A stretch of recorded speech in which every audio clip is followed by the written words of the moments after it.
예민한 아이를 키우며 가장 힘들었던 것은 육아로 지치고 힘들 때 이런 아이를 경험해 보지 못한 사람으로부터 다음과 같은 말을 듣는 것이었다. 아이 키우는 것이 다 그렇지. 첫째 아이라서 엄마가 뭘 몰라서 그러는 거 아니야? 엄마가 엄살이 너무 심한 거 아니야? 뭘 그렇게 유난스럽게 힘들어해. 그럴 때마다 속된 말로 정말 미치고 환장할 노릇이었다. 처음에는 이런 말들이 다 사실인 줄 알았다. 남들도 나처럼 힘들고 내가 아이를 처음 키워서 힘들고 우리 부부의 육아법에 문제가 있어서 힘든 줄 알았다. 그런데 아니었다. 소은이는 남들처럼 그냥 보통의 아이처럼 키우는 것이 되지 않는 아이였다. 예민한 아이를 키우며 가장 후회되는 것은 잘 알려진 보통의 육아서대로 아이를 키우려고 했던 것이다.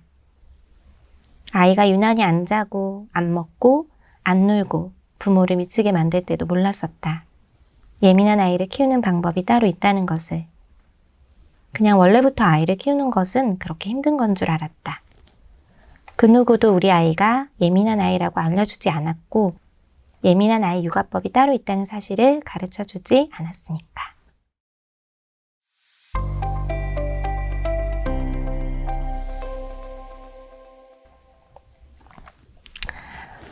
네, 제가 쓴 책 예민한 아이는 처음이라의 프롤로그를 잠깐 읽어드렸는데요.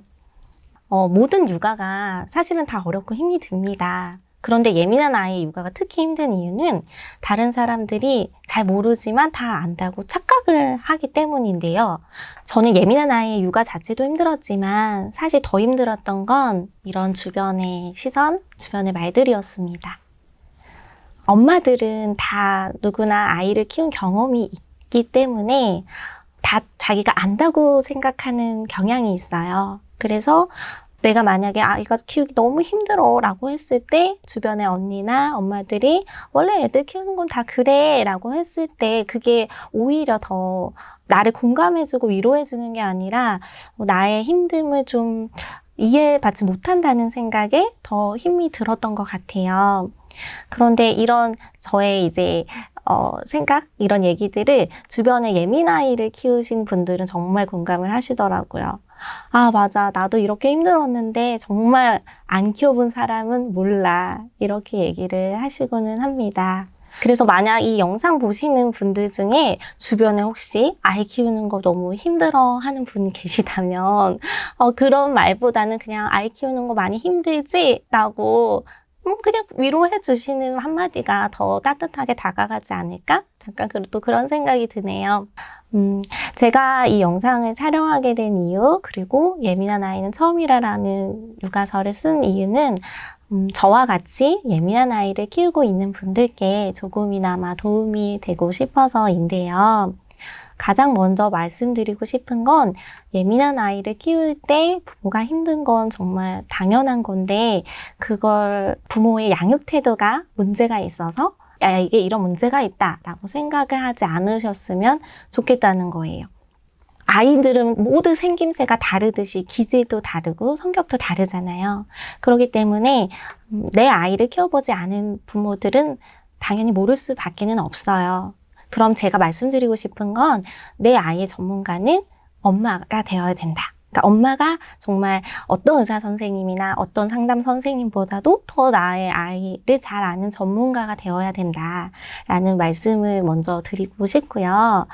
이런 시행착오를 줄여주는 데 있어서 저와 같은 경험자 그리고 또 다른 예민한 아이를 키워본 분들의 경험과 조언이 저는 상당히 실제적으로 도움이 된다고 생각을 합니다. 그래서 혹시 만약 지금 내 육아가 정말 유난히 힘들다면 다른 사람들은 그래도 그럭저럭 아이를 잘 키우고 있는데 나는 정말 너무나 아이를 키우는 게 왠지 힘들고 버겁게 느껴진다면 혹시 내 아이가 예민한 건 아닐까? 예민한 기질을 가지고 있는 건 아닐까를 생각해 보셨으면 좋겠습니다. 이때 우리가 주의할 점은 이 예민하다라는 말에서 부정적인 느낌 때문에 엄마들이 아이가 예민하다는 걸 잘 인정하지 않으려고 하는 경향이 있어요.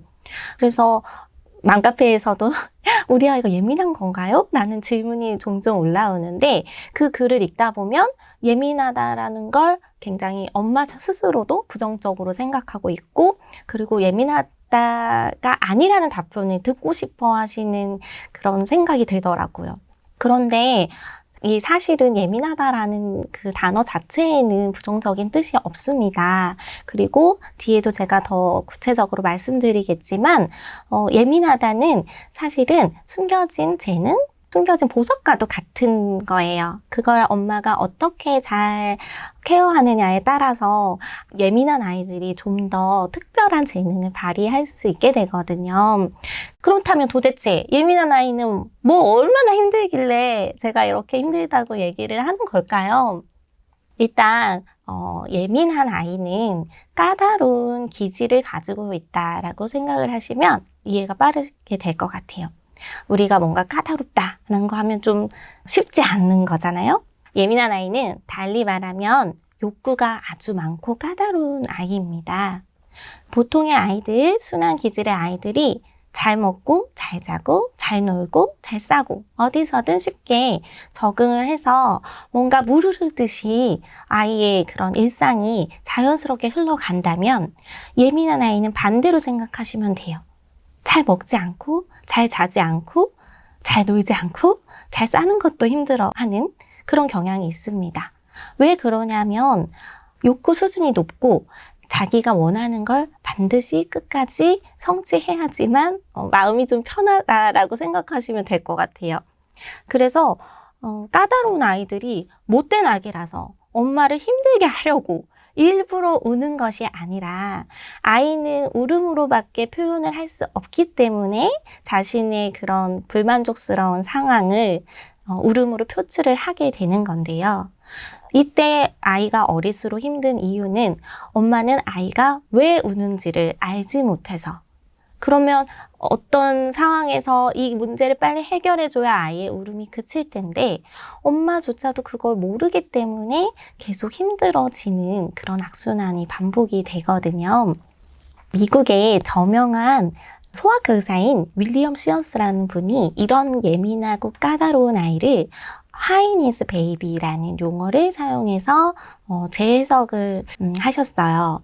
무슨 말이냐면 High Needs, 욕구가 높은 베이비, 아기라는 뜻이에요. 그래서 이런 아이들은 자신의 욕구를 충족시키기 위해서 그런 표현을 하는 것일 뿐 부모를 힘들게 하려는 의도는 당연히 아니겠죠. 하지만 생각보다 많은 부모님들이 이런 아이들을 다루기가 너무나 어렵고 그래서 더 육아가 힘들어지는 건 아닐까 그런 생각들이 듭니다. 아무리 내가 이상적인 양육 태도를 가지고 있고 훌륭한 부모라고 할지라도 나의 사랑스러운 아기가 계속 울고 보채고 짜증을 내고 있다면 정말 이건 말로만 하는 것보다 실제 이 상황에서는 정말 이게 엄마가 아빠가 평온한 마음을 유지하기는 쉽지가 않거든요. 그래서 저 또한 제가 이제 교사이고 교육학을 계속 공부를 했었고 아이들을 어떻게 다뤄야 되는지를 그래도 알고 있기 때문에 육아가 쉬울 거라고 생각을 했지만 정말 육아가 너무너무 어려웠던 경우라서 이건 공부가 정말 필요하다. 우리가 엄마가 되는 건 아주 중요하고 책임감이 따르는 일인데 사실은 어찌 보면 그만큼 공부 없이 엄마가 되기도 하잖아요. 물론 책도 읽고 여러 가지 주변 사람들한테 조언도 구하고 하지만 우리가 학교 다니는 것처럼 엄마가 되기 위해서 공부들을 하지는 않는단 말이에요. 그런데 제가 말씀드리려고 하는 건 예민한 아이를 키우고 계시다면 내 아이가 예민한 기질인 것 같다면 엄마의 공부가 필요하다라는 말씀을 드립니다. 그래서 이번 영상들을 통해서 어떻게 그러면 예민한 아이를 키우면서 엄마도 행복하고 아이도 행복할 수 있는지에 대한 얘기들을 좀 나눠봤으면 좋겠습니다.